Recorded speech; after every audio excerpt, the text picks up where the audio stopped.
Batteries fully charged. Launch ready for WWE Aftershock in 3, 2, 1. World Wrestling Entertainment Discussion is live. Cue host Owen Finch. Hey, what's up, everybody? Welcome to WWE Aftershock Extra, where we're going to be covering WWE Summerslam from this weekend. From Saturday and Sunday. I will give a disclosure. I don't think this will be out before Raw this week because I have to edit this and everything like that, and it takes a while to render on the computer. So this will probably be out after Raw. So this is our review of a PLE. Before seeing anything else, before seeing Raw, anything. But yeah, I'm Owen the Birdman Finch, and I'm here with, believe it or not, he lives, Chris Dodd. It's been a long time. I'll preface this first. We're gonna do review of night 1 and night 2, and I'll tell you guys why I've been out. It's pretty personal, but I feel like I can talk about it now. So yeah, stay tuned. It's not good. It's not good, but I just need to get it off my chest. So we're just gonna talk about SummerSlam and everything like that. And this is kind of good because you haven't been able to talk about the product in a while, and luckily we don't have to really play catch up because this is like the most recent main roster thing, and I've been doing the shows enough as it is. So, but yeah, let's talk about it. I'll break down night 1 first, and then obviously you'll break down night 2. And I'll just say it, what a difference a few days makes. I think in the predictions video I mentioned that night 1 looked like it was going to be the better night. With the way the cards were laid out and everything like that, night 1 looked like it was going to outshine night 2. And as we'll talk about, that very much did not happen, depending on preferences. But I thought night 2 was the better night. I probably like night significantly better. Yeah, I probably like night 1 better because I watched it with friends. Well, better than you did, anyways. But I still thought I still like night 1, but night 2 for me was far superior. Yeah, but we'll get into that. But let's go through Saturday first because we have to talk about that. The countdown show. It was 3 hours, Chris. We expected that. I guarantee you, because I wasn't with you, you didn't watch any of the countdown. Probably the last 10 minutes or something of each night. I watched a grand total of maybe 30 seconds. Oh, okay. Well, that's more than I thought. So, yeah, I put it on at 5 o'clock roughly, and I was like, okay, I can get into ESPN. Okay, and I turned it off. All right. But yeah, let's. I'm not watching 3 hours. But yeah, let's go through it. The first night I watched 3 hours, and then I'll kind of tell you what happened the second night. The panel for both nights was Big E, Corey Graves, Peter Rosenberg, and Joe Tessitore. We had our reporters for the countdown shows, which was Byron Saxton, Jackie Redmond, I think Sam Roberts at one point, and Kathy Kelly. And then we had some video packages. Brock Lesnar did a video package. It showed it was narrated by Paul Heyman. We kind of talked about his time in Minnesota. CM Punk did an interview talking about his title match coming up. They did the lookalike contests. And then they had a video package for Tiffany Stratton.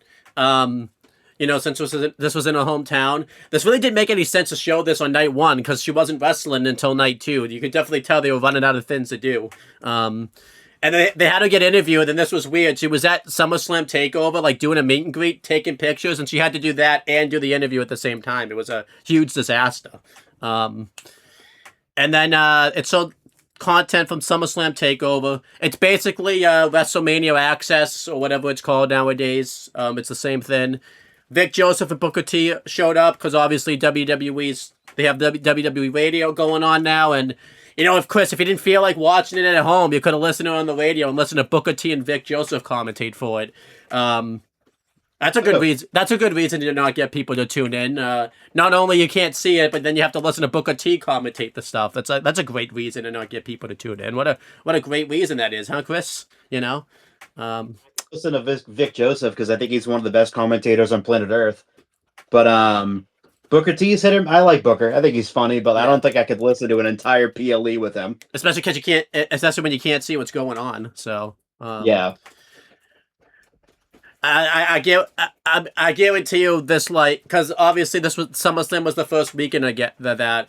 There's no way they can keep like doing it on the radio like a thing. Like no one, I don't think anyone's gonna tune into wrestling on the radio with all these streaming services nowadays. And wrestling's not a thing you can like listen to on the radio. I don't know what they're thinking with that. Like that's just stupid.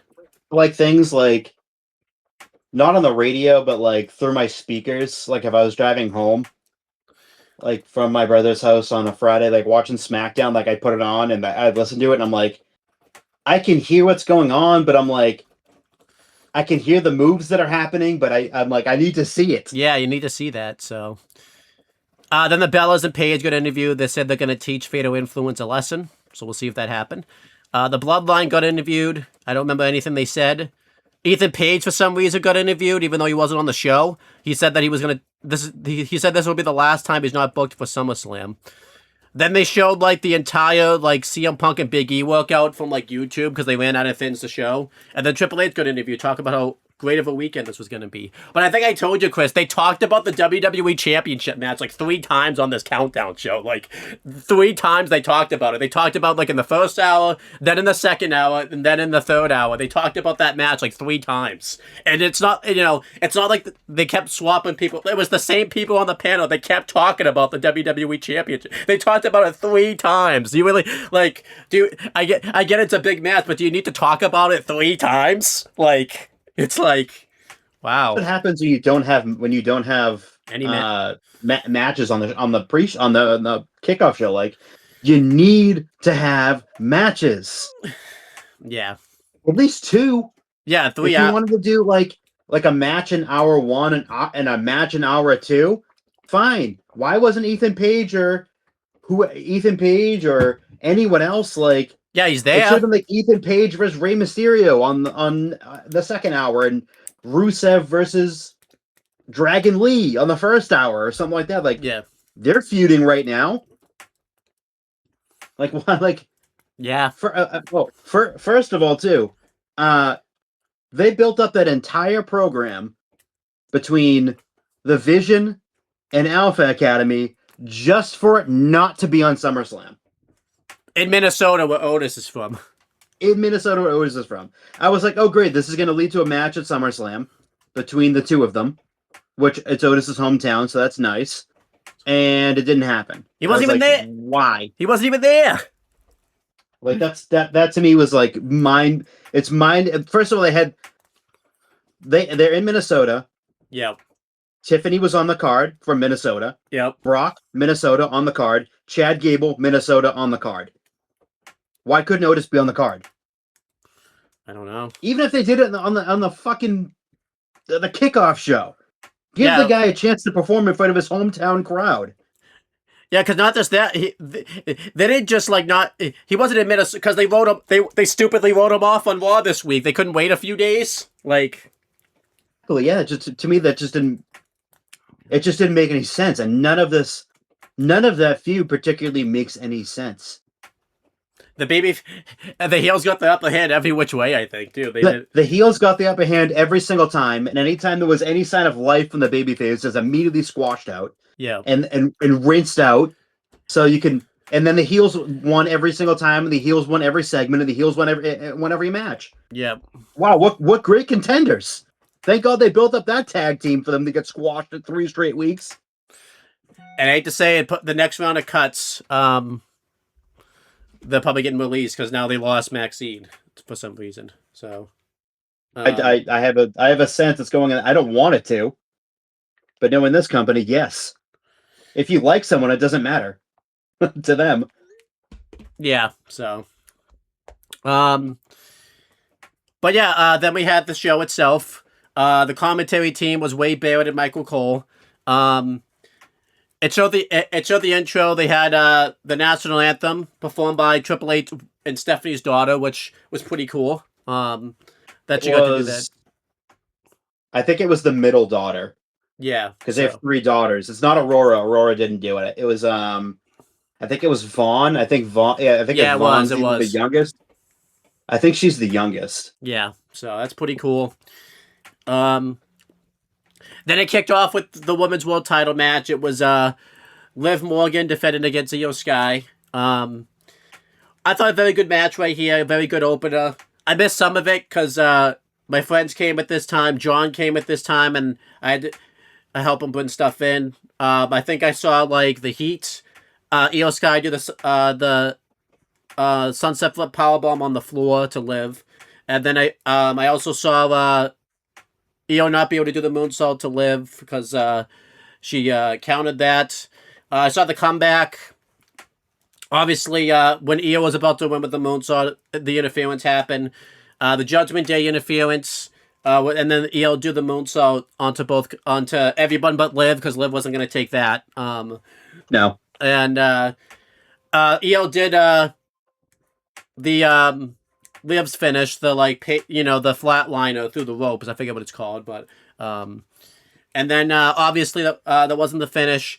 And then the actual finish came when Liv hit a finish, but Io the first time landed on her feet. Then Liv turned that into a cobra, did a finish again, and Liv retained the title. Don't know what the point of having Io stand up and like pop up from the first finish if it wasn't gonna lead to anything. Like Liv just did it again, so whatever.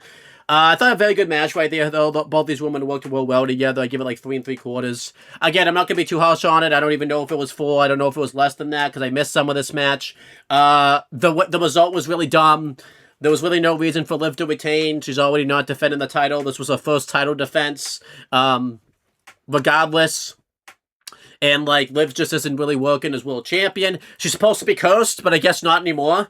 I guess the curse doesn't affect Triple H's lust of Liv Morgan, I guess. Maybe that's greater than the curse, but like I get, Danhausen's whole thing is you get cursed, bad things supposed to happen to you. This was a pretty bad thing that could have happened. Liv retained. Really dumb. They should have given it to Io. But yeah, Liv retained. I give it like 3 3/4.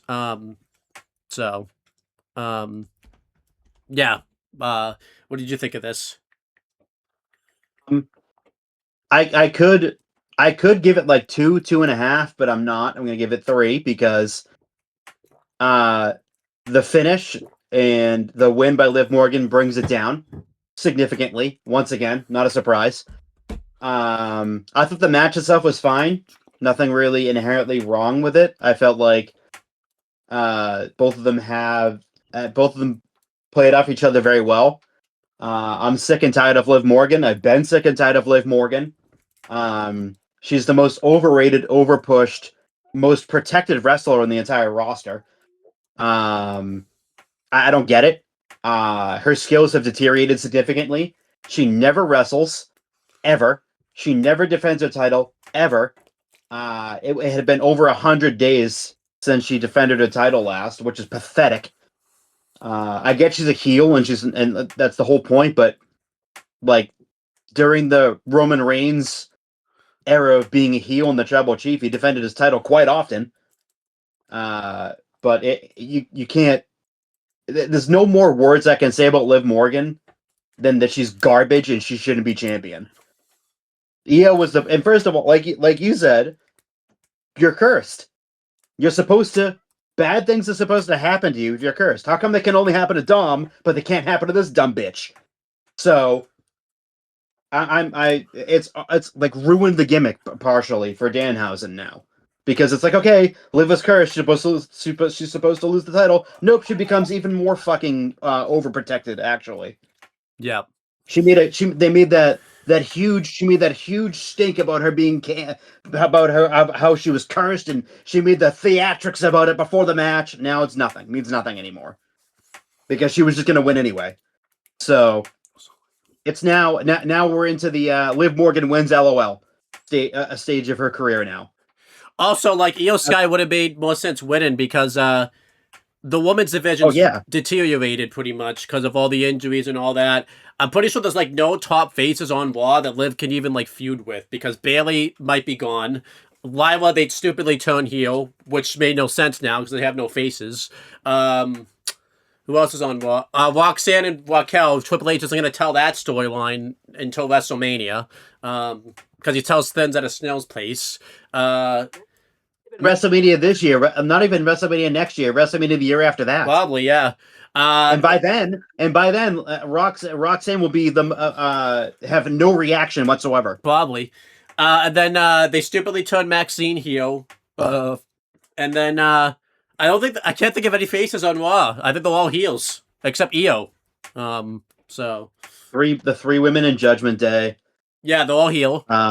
Maxime is now a fucking heel. Lyra heel.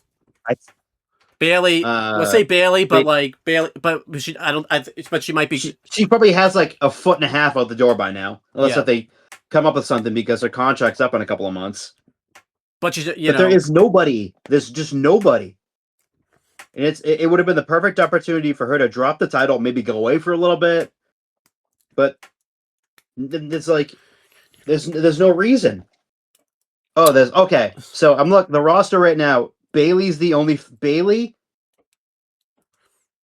Sol Ruka. Oh, that's right. In Io, because then you have Becky heel, Ivy Nile heel, Liv heel, Lyra heel, Maxine Debris heel, Raquel heel, Roxanne heel.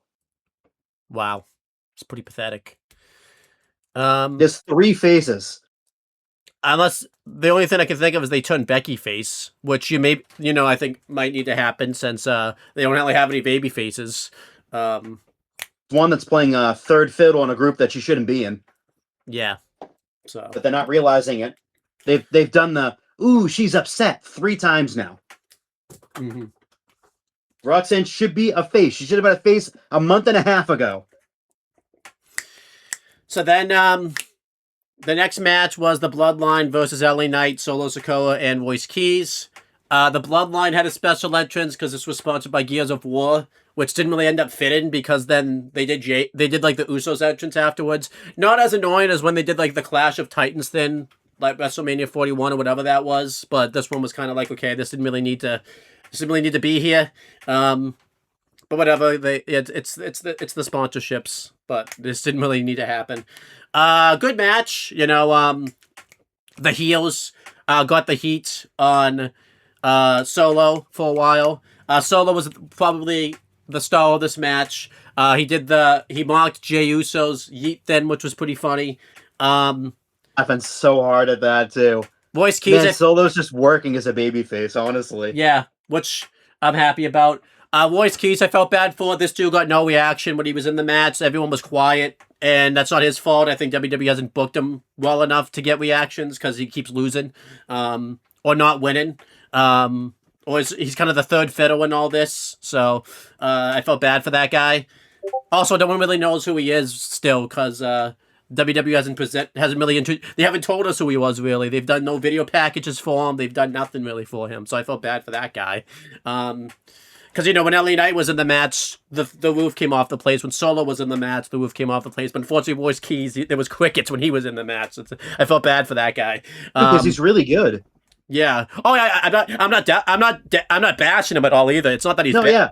It's because the WWE audience doesn't really know him. I mean, we know him because we watched AEW before, and I love him. Whether it's Carlos Hobbs, Royce Keys, I think he's awesome. I just think he deserves a bigger reaction. Yeah. I just think it's WWE's fault for not presenting him to get those reactions. Exactly. And this was the prime opportunity too in this situation. Yeah. But yeah, then LA Knight got the hot tag. They did this really cool thing on the outside where Royce Keys did the scoop slam into the timekeeper's area. And then the Usos hit the super kick into the splash. I knew that wasn't it though, because Jimmy was the one doing the pin. I'm like, okay, Jimmy's not going to get the pin. He's there to be the fall guy, which I ended up being wrong about because then Solo hit the spike on Jimmy, which distracted Jey Uso, and LA Knight hit the BFT onto him and got the win. I was happy with this result. I kind of figured it'd be Bloodline just wins, but no. LA Knight, Solo, and Royce Keys actually won. I think this is the more interesting result just because they all need pushes. It also keeps the Solo babyface run on fire. And also, maybe this sets up something for early night. So I was happy with those all to give it 3 stars. Hopefully, something could come of this, especially on the early night factor of it, where he could finally get something out of it. He's not just stuck in these 6-mans and stuff anymore. Hopefully, something could come of this, but we'll see. But yeah, I give it 3 stars. I thought it was good stuff. I give it 3 stars too. I thought this match was excellent. Everyone really got a chance to shine. Obviously, like we said, we hope that Royce Keys was a little bit big of a reaction, but he looked really good. Everyone looked really good. Everyone in this match just sort of gelled together. Obviously, Jacob and Royce Keys have a long history together. They have a lot of chemistry together. Everyone really had the chemistry in this match is outstanding. Like everything was crisp. Everything looked good. Really shocked me with the result. I was sitting on my brother's friend's couch and I was watching it and I kind of looked away for a second. They were playing like FIFA, and I looked away for a second to see what they were doing, and I looked back down and I saw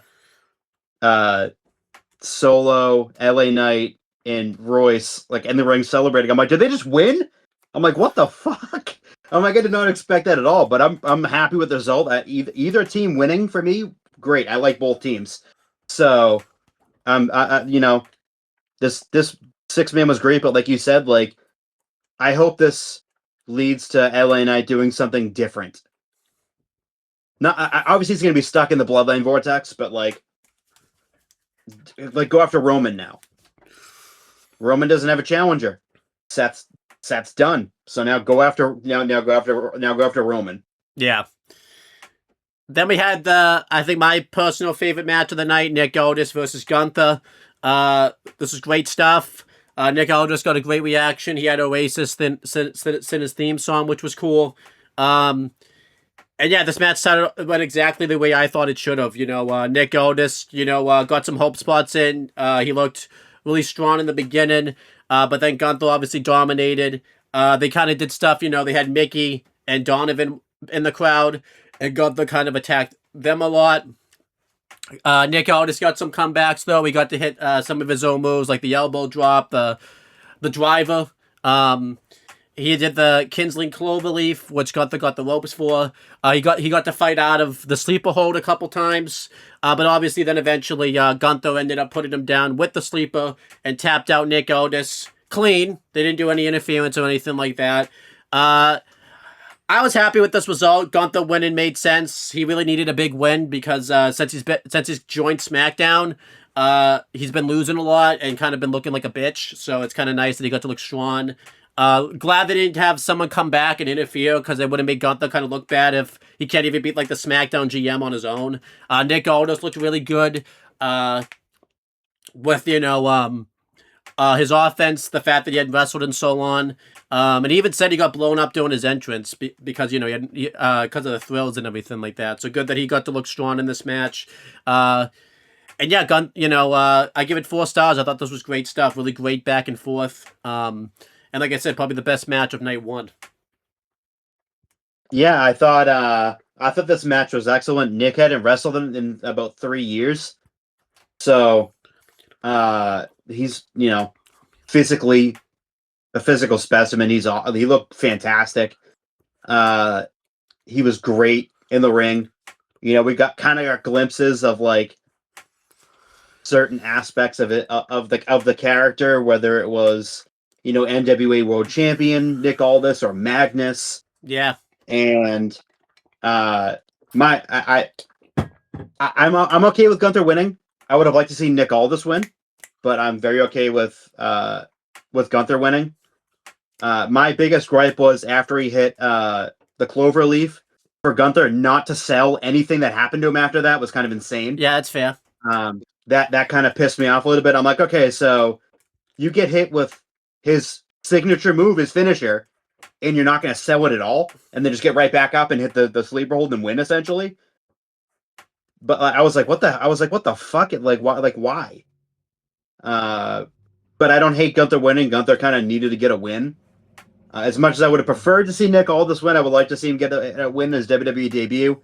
But I'm not upset with the outcome. I give it 3 stars. And I will also say, after the show, like during the post show, they did the angle where Nick Otis, like handed in like his letter of resignation to SmackDown, but Triple H ripped it up and said, let's come back. I don't know why they couldn't just save that for SmackDown. That would have made SmackDown more interesting to watch if they kicked off with that. You know, you still could have done what they did like the next night, just put Pios in it. But cool that Nick Aldis would be back as a SmackDown GM. I don't know if this is going to be a one-time only thing, or if he'll come back every so often, but we'll see what happens. I hope he kind of comes back and wrestles again. Then we had the 6-woman tag, Fatal Influence versus the Bellas and Paige. Did not care. This match was so whatever. Just a placeholder before the two main matches that everyone came to see. Nobody cared. I didn't care. It's just whatever. Eventually, JC Jane hit the rolling encore on Paige and got the win. What a disgrace. Paige, the only time she was like legal in the match was just to lose. That was such a disgrace. There's no reason for Paige to take the pin in this match. I guess for the heel turn, but like the Bellas aren't going to be around much longer probably. Paige will be, potentially. And the fact that Paige took the pin was an absolute disgrace. Fatal Influence wins, whatever. Who cares? Then afterwards, predictably, the Bellas turn heel on Paige. Something we were dreading, something we didn't want. This makes no sense either, because again, there's no top face tag teams now to go after Fatal Influence. They're all broken up or all heels. The only ones that can go after them are Charlotte Flair and Alexa Bliss, but they have Charlotte kind of in this Jade feud right now, and they stupidly wrote Alexa Bliss off television for no reason. So it's like this makes even more nonsense to turn the Bellas heel, because now because they could have been a face tag team to go up against Fatal Influence, which can't happen now. Well, it can't happen now anyways, because Bree's here, which I'll get to. But now there's especially no face tag teams. They can't have Paige and Nikki do it because they stupidly turn the Bellas heel.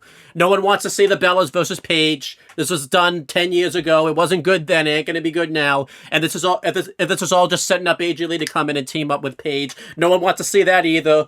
I'm done with AJ Lee in WWE. She should have been back by now. This part-time schedule is just making me so beyond done with that. This whole thing is dumb. And now this is going to be totally the snail's place because Bree's hurt. There's no reason to even do this. This is just so beyond dumb. And the women's division in WWE is just a joke right now. This match, honestly, I gave 2 stars, but I'm so mad, I'm going to give it a 1 because I'm mad. So, what did you think of this? This was an absolute disgrace. I thought this match sucked. Really badly sucked. Fatal Influence winning, don't care. There was no gold on the line, don't care. It just And then after the match, they predictably did the heel turn that I called months ago. I said it was going to happen in a few weeks. I was a little off, but I knew it was happening. Bree's definitely going to be out for quite a long time now because it definitely looks like a shoulder injury. Because after Nikki was doing a signing and someone had asked her about Bree, and she was like, yeah, it doesn't look too promising. So that must mean she might have the way she was holding her arm in. I feel like it's a rotator cuff injury or something up there, something like that. And she's probably going to be out fucking 9 months or 6 months or whatever. So there was no point to do this turn, and you can't I cannot begin to tell you how much I don't care about the Bellas, and I don't care about Fatal Influence, and I really don't care about AJ. And AJ coming back wouldn't make a difference because there's no Bellas. It's a Bella. It's not. There's no S. It's not plural because Bree's going to be out. So there's really no point to do this. And the whole turn was stupid. It was dumb. There's no face teams. Just horrible. It was the most predictable heel turn. And Nikki was when she was going to the back was like, no one's gonna take my spot. Oh, you mean the spot you gave to her? Yeah. I was like, okay. So the spot you willingly, because you were hurt, gave to your friend. Wow, what great storytelling. I guess it's gonna be a one-on-one feud now. Great, another shitty match that I'm not gonna care about. That's right. Horrible. Not the match was a waste of time. It was all to set up this fucking predictable heel turn that everyone knew was coming. It wasn't like, oh, it caught everyone by surprise. No, it didn't, because everyone knew what was happening. They already did this too. They did this with Nikki when I went to Boston, and everyone knew it was coming then. No one cared then. Anytime Nikki Bella is in a feud with anyone and it's more than one person, she's gonna fucking turn on that person. Every single fucking time. She's done it to her own twin sister. She's done it to Stephanie McCurry. She's done it to Paige a bunch of times. Like, it's a common theme in the storytelling of Nikki Bella, or the lack thereof. It's she is a tag team with someone, and then or she helps them out, and then they're suddenly become best friends. And then what a surprise! Nikki Bella turns on them and turns heel for the 456,000th time. Congratulations. Whatever. Just stupid and a waste of time, and it never should have been on this show. This is where that tag team match should have been between Alpha Academy and the fucking Vision. Yeah. But again, if they didn't have them on there, the whole fucking WWE Universe would have been fucking in a tizzy if this shitty 6-woman tag wouldn't have been on the show. No women representation in night one. Ah! Yeah. Then we had but you'd rather have that shitty, predictable match? It's just not good. Then we had the WWE Undisputed Championship match. It was CM Punk defending against Cody Rhodes. Good match. You could definitely tell they held back. I think they're gonna do another match soon, so they're probably gonna really put in the goods for that one. But they had Punk target Cody's shoulder a lot. Cody target Punk's leg. And, they exchanged finishers, submissions. And Punk mocked Cody mocked Punk's comeback by doing the knee into the Bulldog, which is pretty funny. Punk went for the elbow drop, but Cody moved and went through the table. They hit the finishers a couple times. Cody went for the Cody Cutter, and he inadvertently hit the ref. Not with the Cody Cutter, but he inadvertently hit the ref. So, there's that. And then, when it looked like Cody had Punk dead to rights, he laid him out with the Crossroads. Randy Orton finally returned. He laid out Cody Rhodes with the RKO. Don't know if I think he's still supposed to be a heel, but everyone was just so happy to see him that they cheered and he winked. And he acted pretty face this year, so I don't know. But I think he is going to be a heel. And then CM Punk didn't know any of this happened because he was down. Went into the ring. Laid out Cody with the GTS and pinned him and retained his title. I thought this was good. I'll probably give it 3 1/4. I like the finish. I liked the match itself. Definitely could have been better. I thought they would have pulled up more of the stops, but they're probably gonna save the big moments maybe for a bigger match, I guess.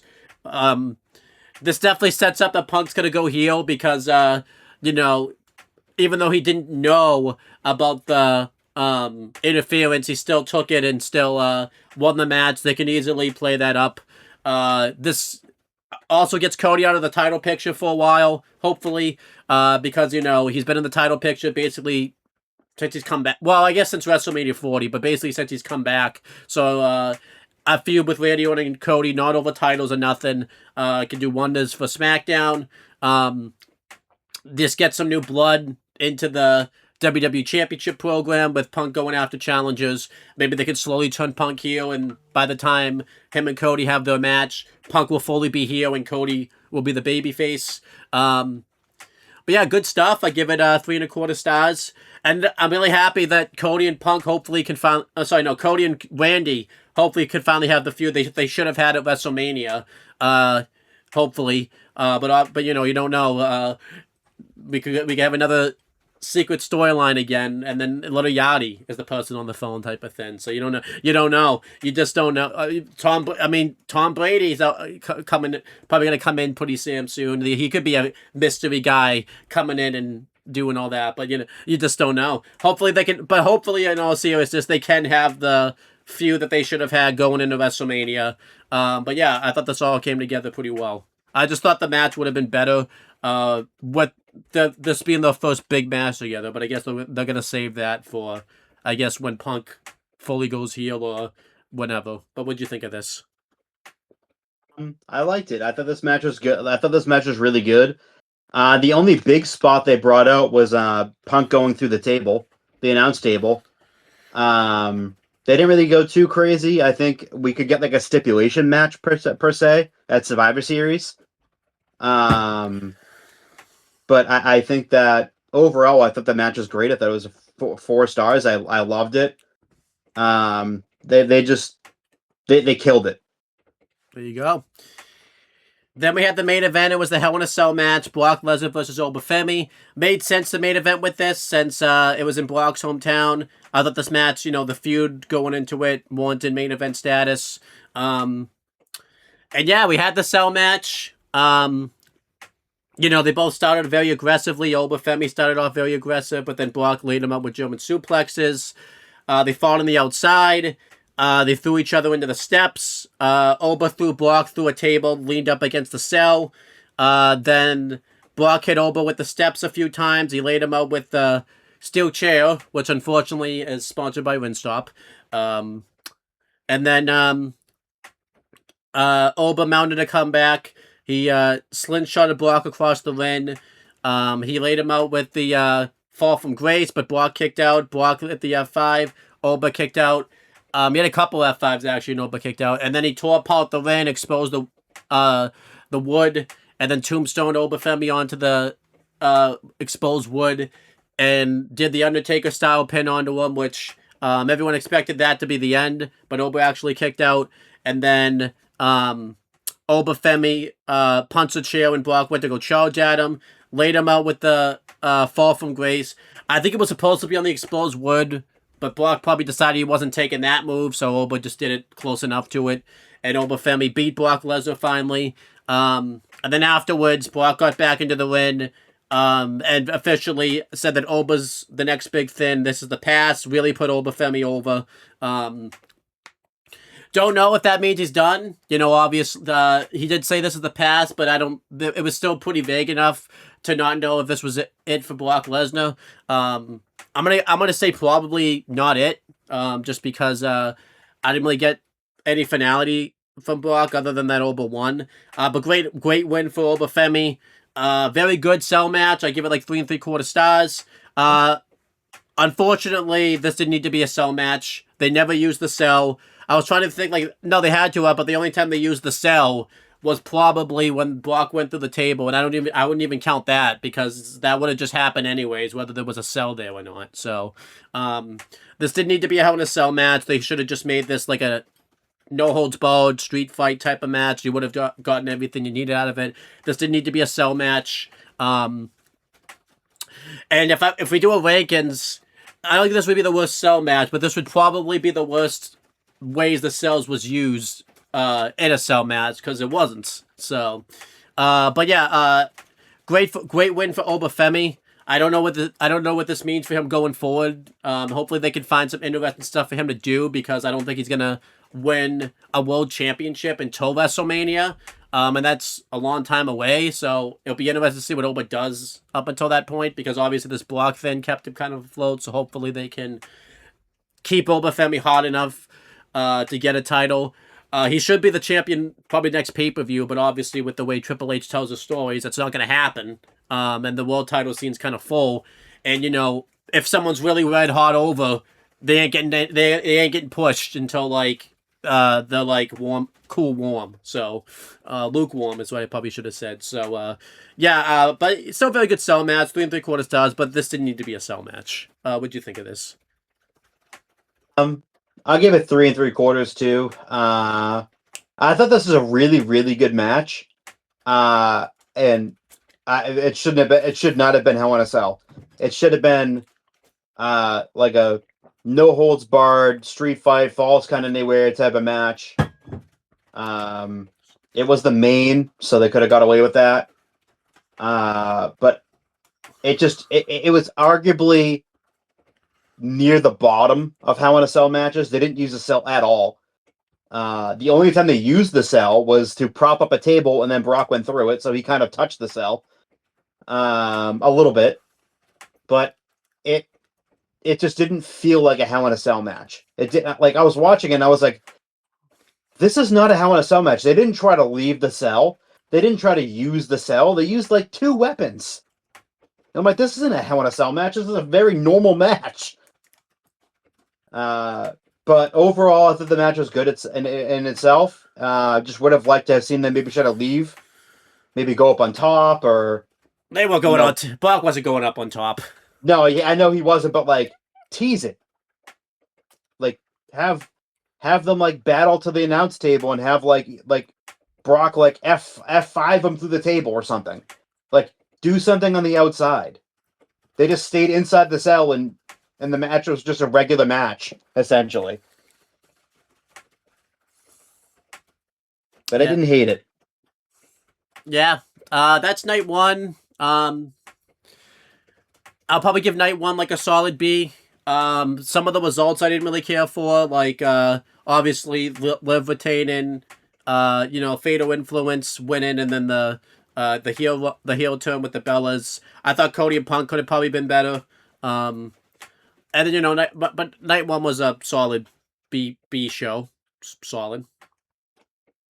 I'll give it a B minus.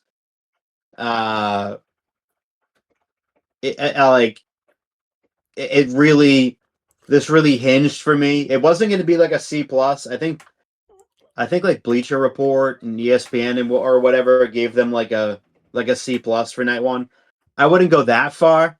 I was close. I'm close with that being a B minus, but like for me, the Liv Morgan winning brought it down, and then the heel turn after the Fatal Influence match, which everyone knew was happening, that didn't need to happen, brought it down a little bit too, also for me.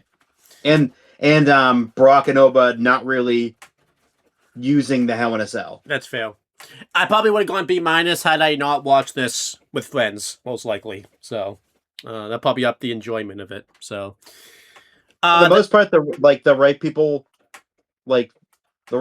won. So if there was really no wrong decision in the Bloodline versus the Bloodline match. Nick Aldis Gunther could have gone either way. I would have liked to seen Nick Aldis win. That would be pretty cool. But Gunther winning didn't really hurt my ranking in any way, or in the semi main and the main. Both, the right person won in the Hell in a Cell match, and either it could have been a coin flip between Punk and Cody. But like seeing how night 2 panned out, kind of made sense for Punk to win. Yeah. Then the post show for night 1, we had some stuff. Oba came on and did an interview. Punk came on to do an interview where he really cooked. He was really good in that interview. Triple H for some reason brought back the press conference he didn't do it on night 2 for some reason, but he did it on night 1. I guess maybe because people complained about it. I hope they never brings it back again, because it was so weird and like just really the only like notable thing that he said was obviously you probably heard him talk about this, where he talked about like people being over, that's why they have the spots that they have. That was just such a bunch of bullshit. Like, if honestly he felt the way that he felt, like LA Knight would have gotten a world title years ago. So it's like, just stop lying about that stuff. If he felt the way he felt, Dominic Mysterio would have turned fucking face years ago, like he should have. So it's like, to get out of here with that. If he felt the way that he felt, Liv Morgan wouldn't be getting pushed right now. So get out of here with that crap. So whatever. Then we had the countdown, and we had Sunday's show. Same people on the panel.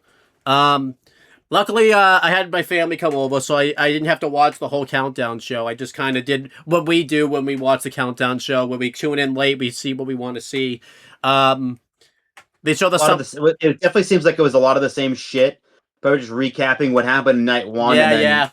And then previewing what was going on in night 2. Yeah, Sammy did an interview, the Sammy interview was awkward because they got him while he was coming in, and he kept cutting in and out. So I don't know I think they were trying to get like a live perspective on the interviews, but they didn't really work this time. And they had Roman get interviewed, which was nice.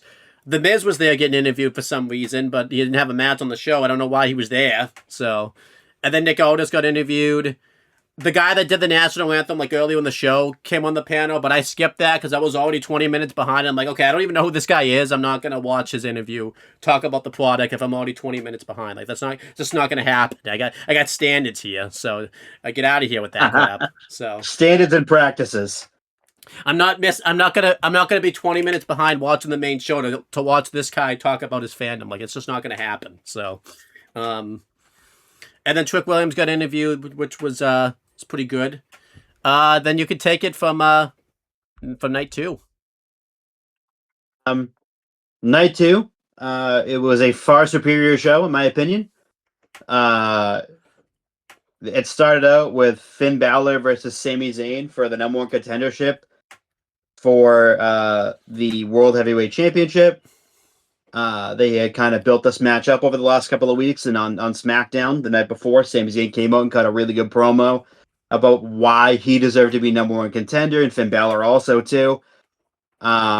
We thought it was going to be one-on-one. Boy, were we mistaken on that one. To even think that would happen.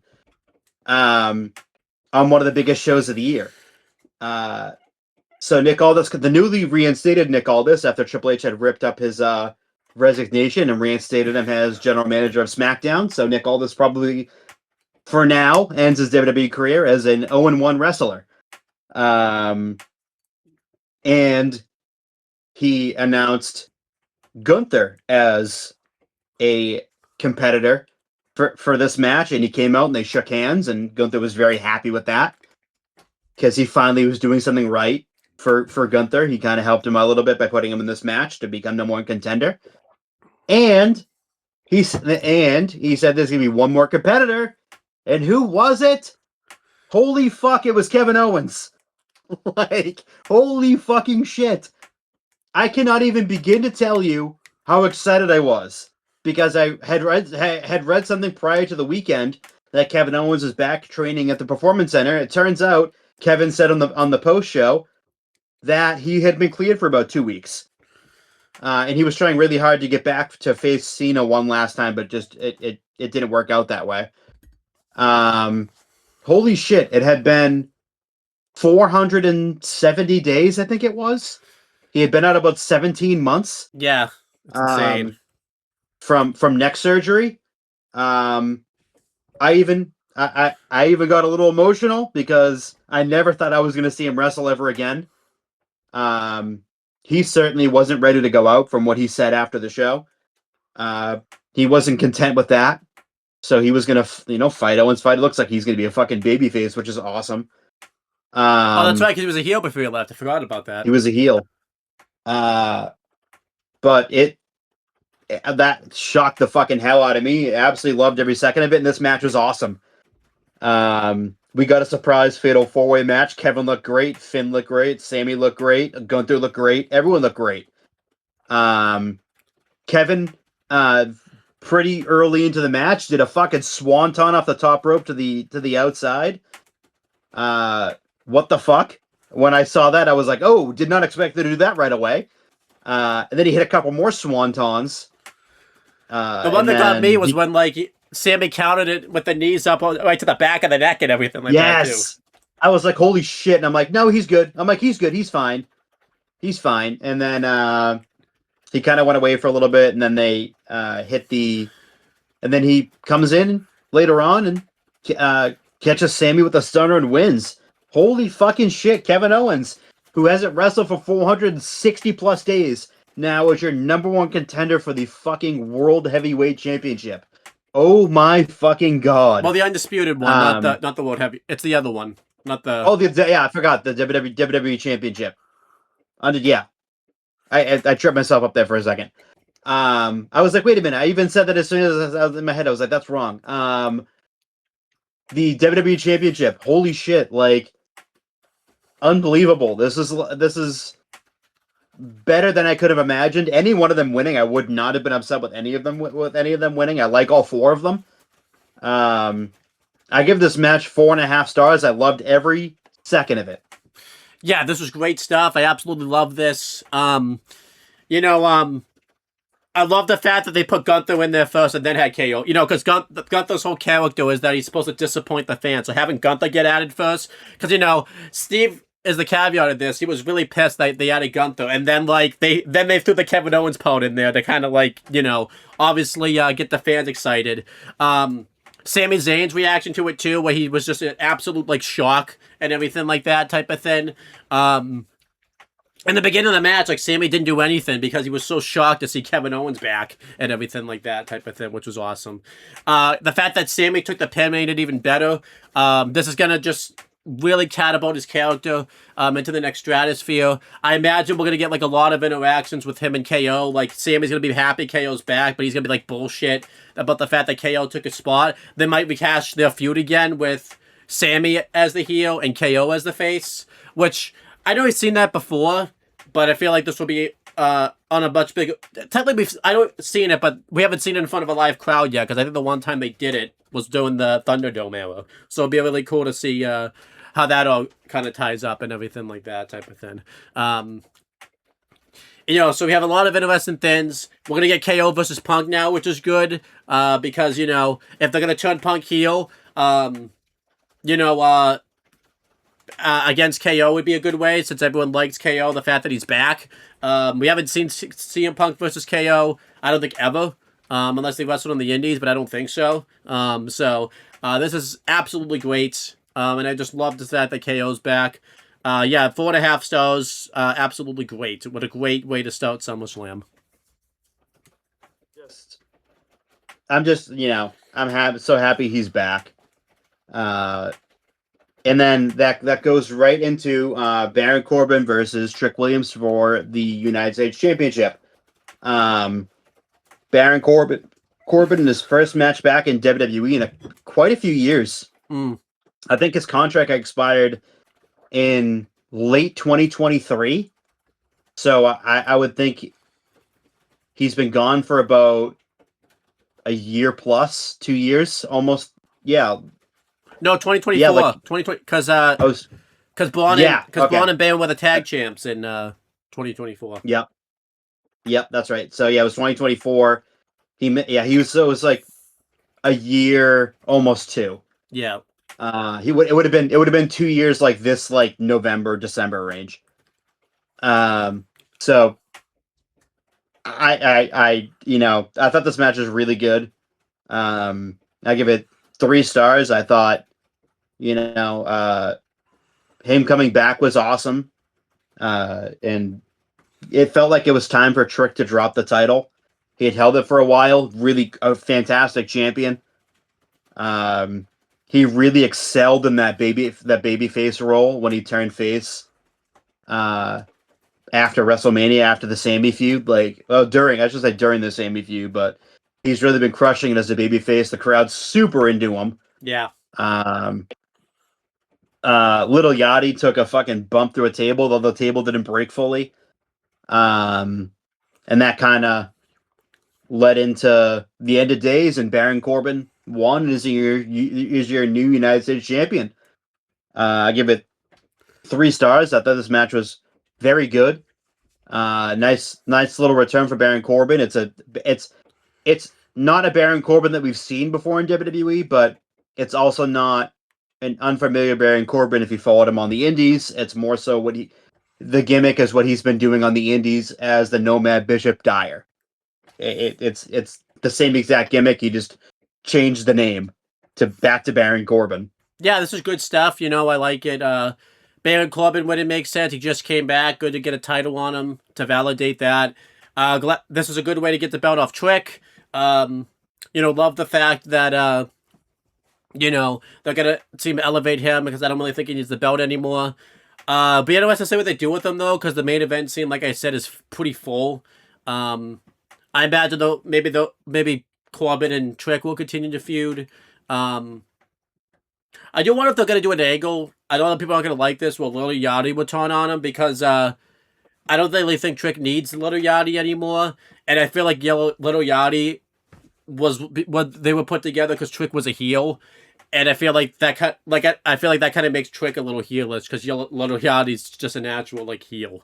So I'm wondering if they're gonna maybe pair him up with Mello. That would work real well for Mello. And obviously, like everyone wants the Mello Trick feud. That would really work. That actually could work too. Yeah. So, but it looks like from uh Carmelo Hayes' Instagram, it looks like he's going after Baron Corbin. that's true. So we'll see what happens. I'm it'll be nice to see what Trick Williams does. But yeah, I thought this all came off well. I give it 3 stars.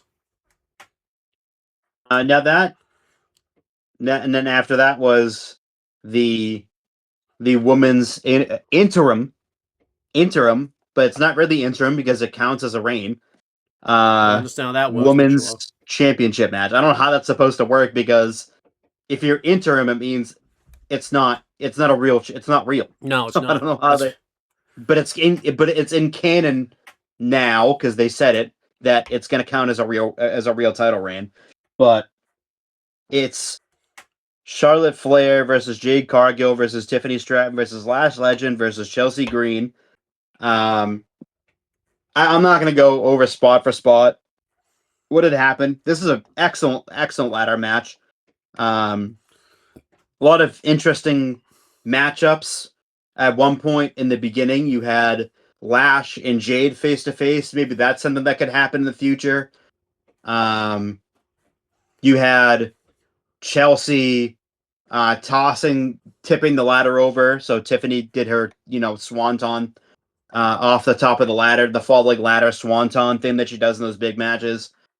The whatever the fuck they're called came out. The baddies, Yeah, is what the group is called in AEW. Not with them, but Jade has a similar faction called the baddies in AEW. Maybe I don't even know what the fuck they have a name. I don't even know. Beachin, I think is what you call them. I like that. They came out and they just beat the crap out of Chelsea Green, and she was hanging on the ladder for her feet were up in the air, and she was kind of dangling from the ladder for a while. The other competitors were just fighting, and all of a sudden Chelsea came back from the dead, climbed up the ladder, and won. And she is the new interim women's world champion, the women's champion, and that's unbelievable. She's always been seen as kind of the comedy act, the sideshow freak in a way.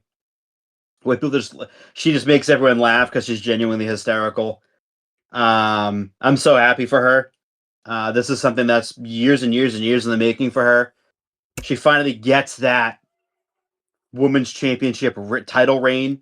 It's gonna be real. It's gonna count, even if it is quote unquote interim, because we don't know how fucking long Rhea's gonna be out for.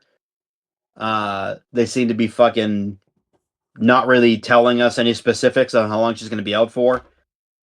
But I'm extremely happy for her. I give this ladder match 4 stars. yeah, it's a great ladder match. Give it 4 stars. Thought everyone presented themselves well. Chelsea Green winning was cool. After all the stuff that she's done, like, after all she's been through and everything that she's done since she's been back, I'm glad she's gonna get like a title reign. Glad it's gonna count. And yeah, this is gonna be good stuff. Gonna be tough to see who she feuds with because the women's division, like we said, is pretty slim. Because Jade and Charlotte are locked into their own feud right now, so that she can't really feud with them. Tiffany Stratton's a face and the U.S. Women's Champion. I guess the only person I guess Kiana maybe that would be somebody. First title defense type of thing. I just only think I wouldn't want to see that. That's the only like heel at the moment. But yeah, I'm happy about this. I kind of hope they don't do like the Zack Ryder thing. If you remember, like, because he won the IC title at WrestleMania, and then he lost it like the next day, I think. So hopefully, like, they don't do like, she won this. They don't recreate that when have Chelsea lose the belt to like Jade Cargill like right away type of thing. So hopefully, this is gonna be like a legitimate reign. And hopefully she can hold it until Rhea comes back, and then maybe just to make it less complicated, maybe just have a beat Rhea to unify both those belts, just so that way it makes it less complicated. But we'll see. But yeah, I'm happy about this. Really good results. So we'll see what happens. Yeah. We'll see what happens. Update on Brie. She broke her scapula, which is the on your back. Okay. Uh, it's kind of like behind your shoulder, a little bit below your shoulder. So I don't know how long that's going to take for her to recover. I'm not really familiar with that. But we'll see how long she's going to be out for. But we'll see. That didn't stop WWE from doing the turn, though. Yeah, it didn't. Now we get on to the comedy match of the evening. Dominic Mysterio versus Danhausen in a human monies on a pole match. Human monies. This was a 14-star classic. It broke Dave Meltzer's scale by 1 million. This is a classic. This was a clinic in wrestling. Yeah. It was meant to be a funny match from the outset. I don't know why everyone got so upset about it. Yeah, there's really and Danhausen won. What did you expect anything different? Dom's cursed, so no. And he won human monies on a pole, but at the same time it was just Danhausen bucks, so it wouldn't have mattered anyway because he would have won 0 monies anyway. Yep. So I don't know what he was fucking trying to do, little fucking idiot. He's so stupid and dumb. Danhausen duped him again. God, can't even use his fucking own head. He's so stupid and dumb. But yeah, I thought this match was really funny. Joe Hendry interfered in it on behalf of Danhausen after JD Madonna got involved and literally murdered a couple of Mini-Hausens. The first one was a vicious scoop slam, and the second one I thought he fucking killed the guy with that choke slam was fucking brutal. I was like, holy shit, I thought he drove them like a basketball. It's like, my god, that guy got fucking annihilated. Holy shit, I thought he killed him. And El Torito was the one that was doing all the moves, all the flips and flops, and the running swanton through the ropes. That was all El Torito. It was nice to see. He's been kind of like back in WWE a lot recently as a Mini-Hausen, which is kind of cool to see. Yeah, I like that. He hadn't been in WWE for like 10 years. So that was kind of cool to see him back again. But yeah, I mean, I can't even really 1.5, 2 stars maybe realistically. But it was a comedy match. It was meant to be funny. Dom agreed to do this. This isn't any punishment on his part. He agreed to do this. Now Dom is freed up to do whatever the fuck he wants to do now. Hopefully turn babyface. Dumb idiot Triple H. But yeah, it definitely was comedy and it was funny and I was laughing. My cousin Allie watched the majority of the show with me, so she thought it was really funny. She just turned 13, so it's like, it's meant for people like them who think it's fucking funny, and I think it's funny as a 31-year-old band. So I was laughing the whole time. I thought it was funny. The video package they did beforehand when he was the curse father was fucking hysterical. But yeah, it was meant to be funny. It was never meant to be serious in the first place. Danhausen's not a fucking serious wrestler. Very much a comedy guy, very much over, very much evil, very much nice. Yeah, I loved it. I thought it was great, but I can see why people wouldn't be happy with it, but I don't care. I enjoyed the fuck out of it. I love it. Pretty good, pretty cool for him. Pretty big spot for him. Love it. Yeah, I like this. Good stuff, good comedy stuff. It didn't last too long either. You know, they just kind of did like a 6 minute thing and it was over. Um, you know, he very nice of him to throw out the human monies to the crowd. You know, he even gave some to Cole and Wade Barrett. So what you know, pretty stand up guy. And you know, seeing El Torito back is cool. Just a nice funny match. Now, are you overpraising this match because you don't want to get cursed, or do you actually like this match? I'm terrified. Um, but yeah, So it'll be interesting to see where Danhausen goes next. Maybe they can make a thing out of the Joe Hendry Danhausen tag team, and they can go after the tag titles. That'd be nice. Because we need to get those belts off the Vision because they're not good. And yeah, it's just good stuff. You know, I thought it was a nice funny match. it was outstanding. You know, what do you think Danhausen does next? Or do you think he's just gonna? I don't know. It's going to be interesting what he does next because I think this is over. Yeah, So maybe he finds someone else to curse. maybe we'll go here and Who knows? curse baby faces. Ooh, Do you like that or no? very mean, very evil. Yeah, you know. I But don't, that wouldn't be very nice, though. no. Well, it's very mean. So, maybe he could. Maybe he goes after Michael Cole next. You know, or Corey Rhodes. You know, he's still kicking around out there. Maybe Corey Rhodes is next. Corey Rhodes, yeah, Corey Rhodes could be next. Cold Stone. Maybe Cold Stone. Cold Stone. Steve Cold. Who knows? Cold Stone could be out there. You know, Who knows? I kind of hope it's Corey Rhodes. I don't like that guy. He's pretty mean. Didn't he like sign like a bunch of stuff of like Danhausen's like Corey Rhodes and completely ruined like his thing? What a jerk! So What a jerk! did you see? Did I send you that video that he did on Complex? He did the interview with the magician. He kind of explains how the curse worked and everything like that. Like it depends on his mood how long the curse lasts. It seems to be. It didn't seem to last that long for Liv Morgan. Maybe he's in a better mood. I wish it would have lasted a lot longer, like her whole career, but nope. No. So now the next match was Penta versus Chad Gable for the Intercontinental Championship. What I'm gonna say for these last two matches is just go fucking go and watch them, because there's no reason for me to try to explain what happened, because both this match and the semi-main and the main were outstanding. I give this 4.5 stars. Just go and watch it. It's a clinic. It's a great wrestling match.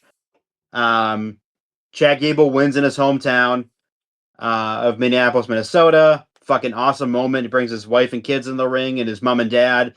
His mom and dad had a number 1 and number 2 Chad Gable fan shirt on. I thought that was really cool. I love that.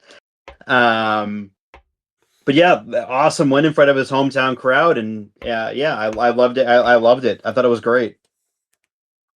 Yeah, I love this too. I give it 4 3/4 stars. I thought this was great stuff. You know, Chad Gable getting a nice big win, and it was awesome. This CBS thing I'm on says Chad Gable 40 finally wins the singles gold. It's like, what the fuck does him with the what the fuck does that have to do with anything? Hey, this 40-year-old man finally won a match. How do you feel? I love that he put the ankle lock on and he grapevined the ankle. And once that happened, Penta had no choice but to tap out. You know, very Kurt Angle-esque. Yeah. So, because Kurt would do the ankle lock, and if he didn't grapevine the ankle, you knew someone was there was a chance someone would either roll through and roll them out of the ring, or go onto their back and kick them off or something. But as soon as he grapevined it, there wasn't much fight left in them, and they just tap out. Yes. So I kind of like how that transferred over to Chad Gable. 40 years old, by the way. Mm-hmm. Yeah, I like this a lot, though. I can't wait to see what he does as champion. You know, he might feud with the Vision because that would make sense. Yeah, there's ample opportunities. Theory. Maybe that's how Braun Breaker kind of breaks away from this tag team. Hopefully. Hopefully, and kind of gets back into singles title fixture, or Bronson Reed comes back really soon because I think he's due to come back very soon. Maybe he's the one that goes after Gable. That could be very interesting. Yeah. But now here comes the main event of the evening. Like I said a few minutes ago, just go back and watch this match. There's a whole lot of storytelling in it that leads up to the very end. Seth did the Shield intro, and then it kind of, there was a hologram in the back with him from like 2013 or 14 in the Shield gear. I thought that was really fucking cool. And then it kind of transformed into his present day self. They showed it. He's back to wearing bright colors again because it shows he's fully back. He's fully healthy again, and he's back to being himself again, his full vibrant self. He was wearing the Shield mask and a white version of the Shield vest that he wore. And so he gets in the ring, and Roman makes him wait a little bit. I thought that was a little bit of gamesmanship there. I like that. I like that. Made him wait a long time. So Roman comes out. Seth kind of holds the Shield gear like up in front of him, being a dick as per usual. I loved it. I loved every second of it. I thought this match was outstanding. A lot of callbacks to the Shield bomb through both tables from both guys. I thought that was pretty cool. Usually they don't do that. Usually, like, Roman would do it once and then that's it. But Seth got it in too. Yeah. They each stole each other's finisher at one point in the match. Seth hit the spear. Roman kicked out, and Roman hit the buckle bomb and then hit the stomp, which, by the way, looked really good. I thought so. I don't Yeah. know how many times he's done that, but it looked really good. And Seth also kicked out at 2. This is just a storytelling masterpiece, and Roman ends up winning with the spear. And I give this match 5 stars. And if Dave Meltzer doesn't give it 5 stars, he can fucking rot in hell. This match is outstanding. And then after the match, they were still in the ring, and I was like, "Oh, this is interesting." They're both sitting in the corners, looking at each other. I'm like, okay. This reminds me a lot of 2016 when they had kind of an alliance together in 2016 after Seth was kicked out of the Authority. The next couple of weeks, the next few months on Raw, they would team up occasionally, and that very night, they sat across the ring from each other, and there was a huge Shield chant on that night, and that kind of brought me back to that. And Roman got up, and I was like, "Oh!" I was like, "What's going on here?" I'm like, "Are they gonna do it?" So Roman goes to the center of the ring, and he sticks out the fist, and I was like, "No way! They're not doing this." I'm like, "Don't fucking play with me right now. Don't do this." Seth gets up, grabs the Shield mask, comes over, places it directly in between them, and then does it. I was like, "Are you fucking kidding me?" I was like, "Holy shit!" I'm like, I never expected that. And I'm the biggest fucking Shield mark on the planet. It's my favorite stable of all time. That kind of gives me hope that maybe, just maybe, they might do some form of reunion at some point. But it also to kind of brings Seth kind of like in the fold. Maybe they don't do the Shield, but like he's on his side because it seemed like they kind of patched things up and they're good now. Kind of crazy. This match, like I said, was 5 stars. This whole thing, they're done. This is the end. There's no more Seth versus Roman. That was the very last match. Kind of insane. I love it. I loved it. I thought it was the best possible way to close out SummerSlam 2026.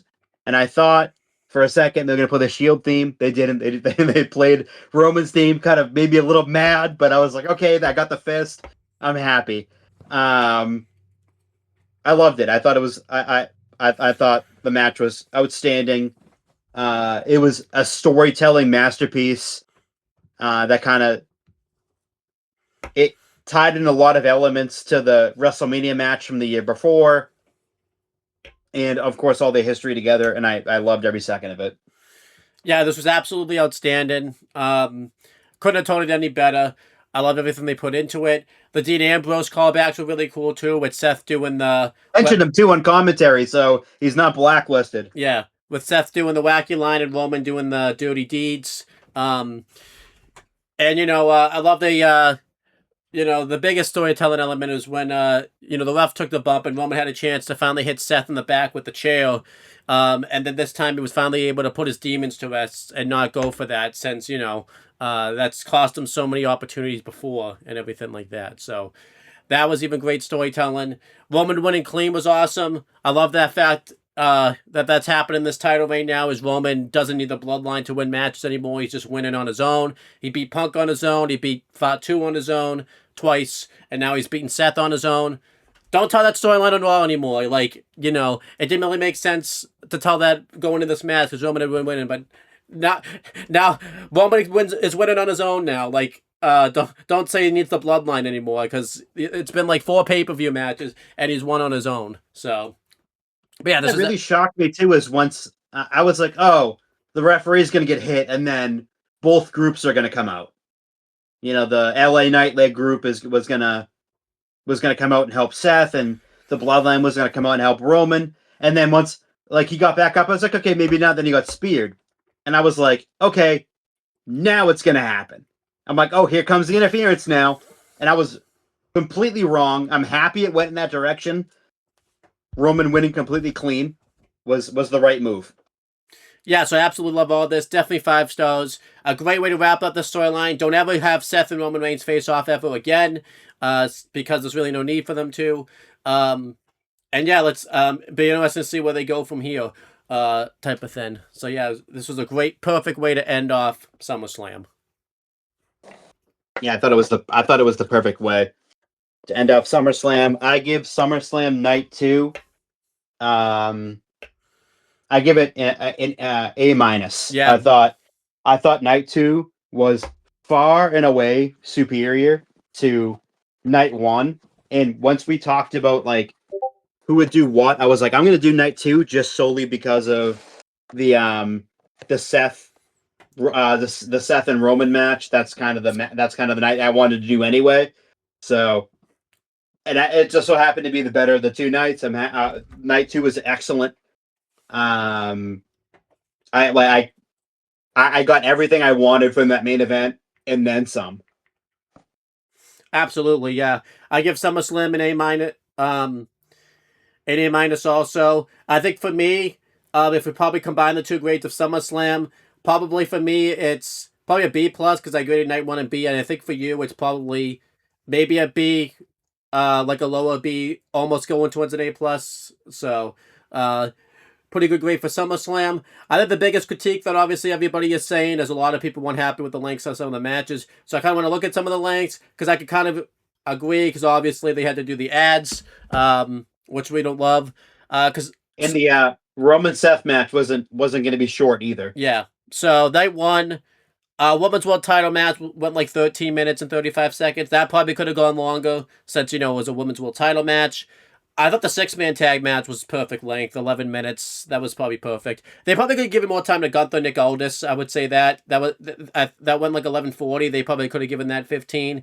Maybe that one though, like because Nick Aldis hadn't wrestled in so long. They probably wanted to play that safe, but they probably could have given that much longer. Protecting him. Yeah. 7:30, 7 minutes and 30 seconds was the women's tag match. That's too long. Shouldn't even been on the show. So, you know. 7 minutes. Yeah. 30:10 was the WWE Undisputed title match. That's probably perfect. 11:40 was the Brock Goldberg match. That was I mean, that's perfect because that Brock doesn't usually go that long anyways. So, and then the opener, it says it went 8:30. That I think that's fine because obviously KO had just come back. I don't want him to. We don't want him having a long match type of thing. And then you had the adrenaline of KO's return. 9:05 went the U.S. title match. Probably could have been longer. 13:05 went the ladder match. I guess that could have been longer because it's a ladder match. You want longer stuff. I actually thought the Human Monies match was perfect time. 6:50. People need to go longer than that. Yeah. Chad and Penta probably could have been longer because that was only 11 minutes. Probably could have been like 20 minutes. Because I thought that's one thing. I thought that match was really hitting high gear and it kind of ended short. And obviously Roman Seth went the perfect time. That was like 35-25. So yeah, some of the matches on the show I guess could have been longer. A lot of people like raging about it. I ain't gonna rage about it too much, but a lot of people I also did see online a lot of people think that because of how good SummerSlam Night 2 was, and for some of people how solid Night 1 was, they think this is going to be the turning point. So I'm going to go the other perspective. They think this is going to be the turning point for the WWE product. I don't think that's going to happen. I remember I said that at WrestleMania, and it didn't happen. I personally think we're just going to go back to like the same old bullet shows that we've been seeing for the last few weeks. We're going to go back to Born Vision. We're going to go back to Born, like heel turns, long heel turn beatdowns and everything like that. I personally don't think the shows are going to improve based on this night's SummerSlam. It could happen, but with what we've been seeing for the product for months, I don't think the product's going to improve because of how good SummerSlam was. Just because, they have the stories. Do you think the product's going to improve from SummerSlam? I personally don't think so.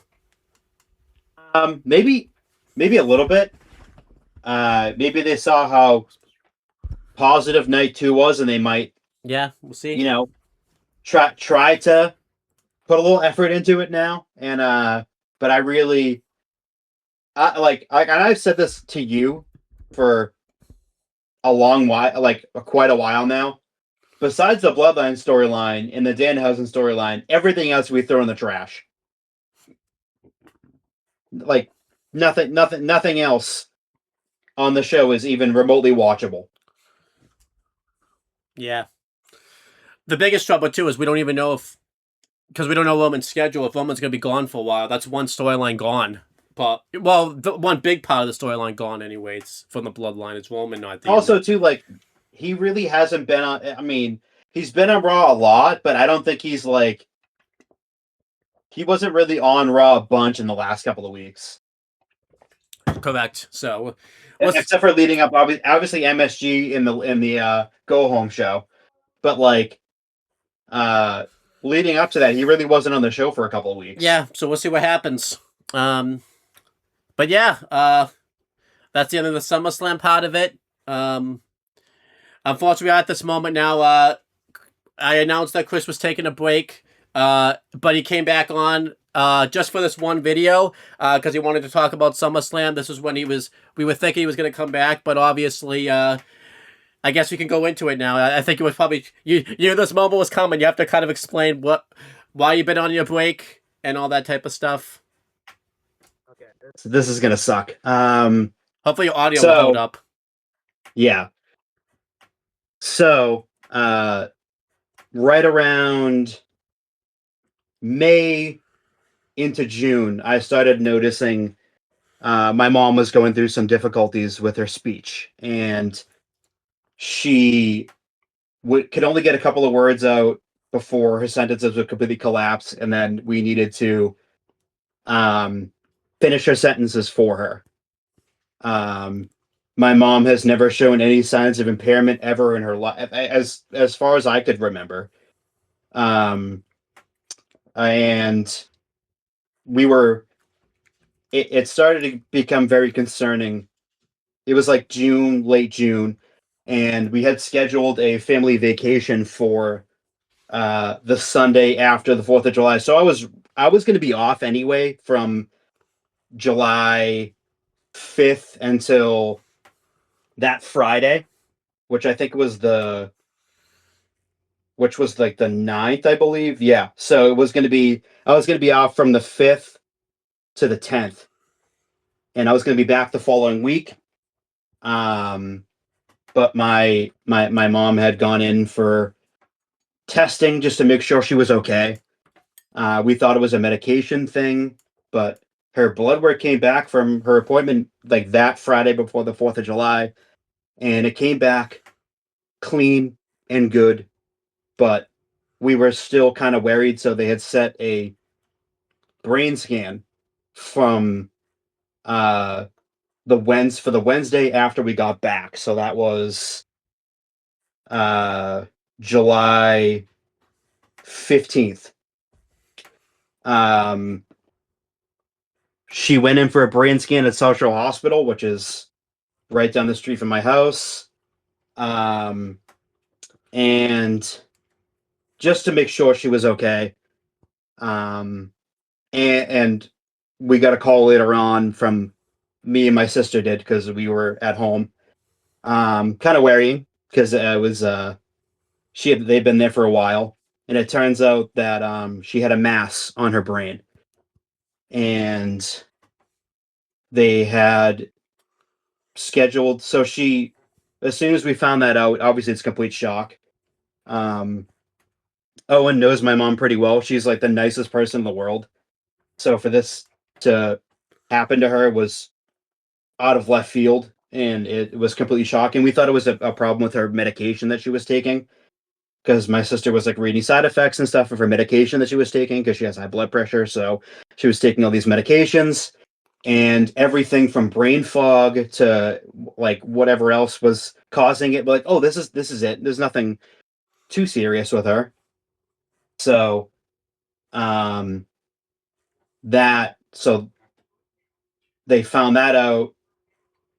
They transferred her to Brigham and Women's Hospital, which, being in Massachusetts, is the best fucking thing in the planet because we have the best hospitals in the universe. So, and on, so she got transferred that following Friday, like Friday night at like Saturday morning at like 12:30 a.m. And they were trying to schedule her for surgery to remove this mass off of her brain. And we were really hoping it was, just a benign mass on her brain, but we didn't know. We had no clue. Um, but it was leading in the right direction for us.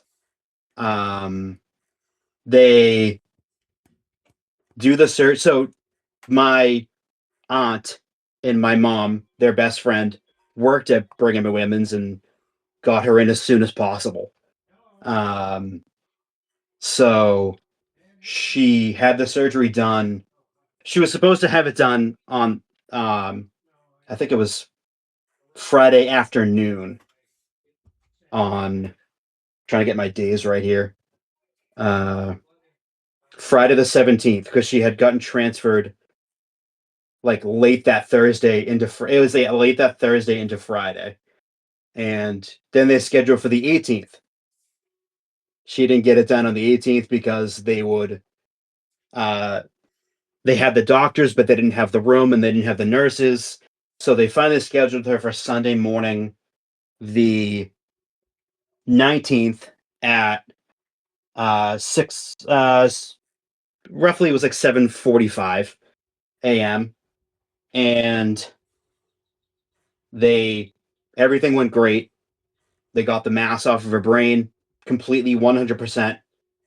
Um, but we still didn't have a clue. So, and my mom is an absolute fighter, and she then the very next day my dad calls me and says, "Hey, mom's in. Uh, she was in getting her scans looked over to see if she could come home, and she ended up coming home that Monday night. So she got surgery that's on Sunday, and she was home the very next day, which was awesome. Yeah, it's great. And she was doing great. She was doing awesome. She's been in great spirits the whole friggin' time. So that Thursday, she had a follow up appointment, and we got the news that rocked our world. Um, it turns out my mom's got brain cancer, and it's non operable and it's not curable, but it's treatable. And those are the words that gave me so much hope. Was treatable, and she's going for chemotherapy this week on Wednesday.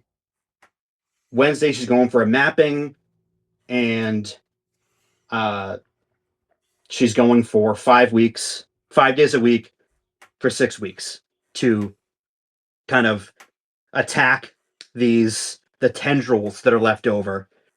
But it's not. I can't remember. I keep forgetting like what the form of brain cancer that she has, but it's not. It's not the bad kind. Like glioblastoma is like pretty bad. I think it's milioblastoma or something like that. Um, but it's treatable. So where she's in fantastic spirits. We're all in great spirits. This has been really hard for all of us. It's been the reason why I've been away, but it's going to be the continued reason why I'm away. So this has been really hard, but it's good that we have a result, and finally, and I'm just very happy that it's treatable because it's not curable right now, but who's to say in because they're doing scans on her on the tumor to like see if they can find a way for it to be curable. Who knows? In 2 years they could be curable. So in a year it could be curable. Who knows? Modern medicine is incredible.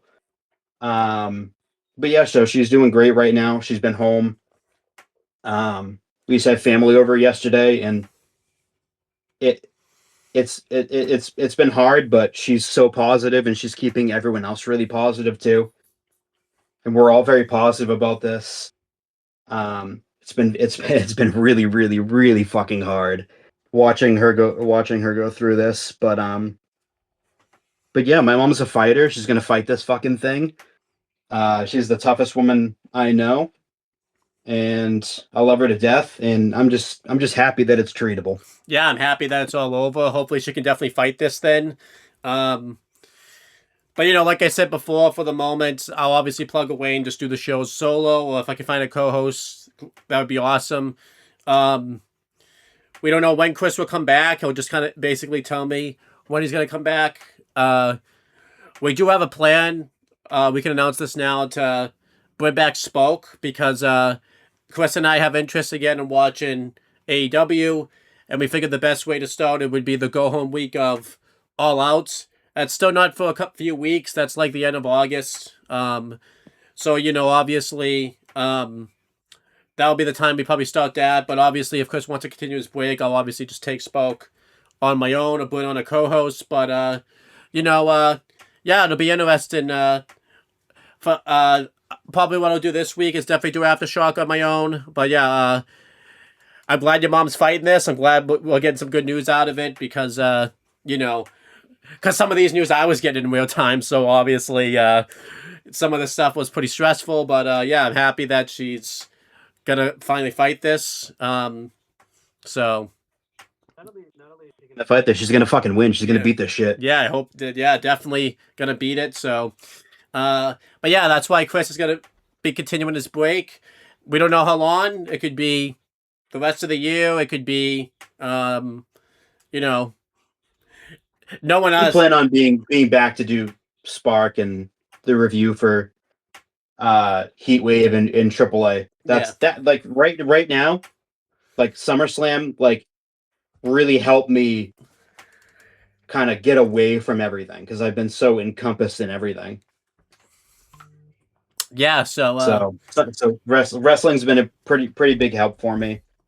Um, but yeah, it's I do plan to come back at the end of the month to do Spark and to do the AAA and Heatwave reviews. So plan on that. That might be we're together in person Aftershock type of thing. Oh yeah, So yeah. So there you go. But yeah, that's pretty much it, guys. So we had to end the show on that, but we didn't want to begin the show with that and then have to, because the original plan we were going to begin the show with that and then go into and review SummerSlam, but that would have been tough for especially Chris to talk about that then review SummerSlam. So we're going to end the show on it. So I guess anything you want to plug up more before we get out of here, type of thing. Really, but fuck cancer. Yeah. They can fucking fuck it. The worst fucking thing that could have happened. Fuck cancer. Hope they figure out a cure for every form of cancer, because cancer can go fuck itself. Yeah, obviously just check out this channel and other stuff. Probably for this week, I'm going to try something different. I'm going to do an Aftershock extra covering all of the shows by themselves. So I'll do one for Raw. I'll do one for NXT. The only one I'll combine will be Main Event and Evolve, since you could probably those two together, and I'll do SmackDown on its own. See which one I like better. But that's pretty much it, guys, and we will talk to you guys later.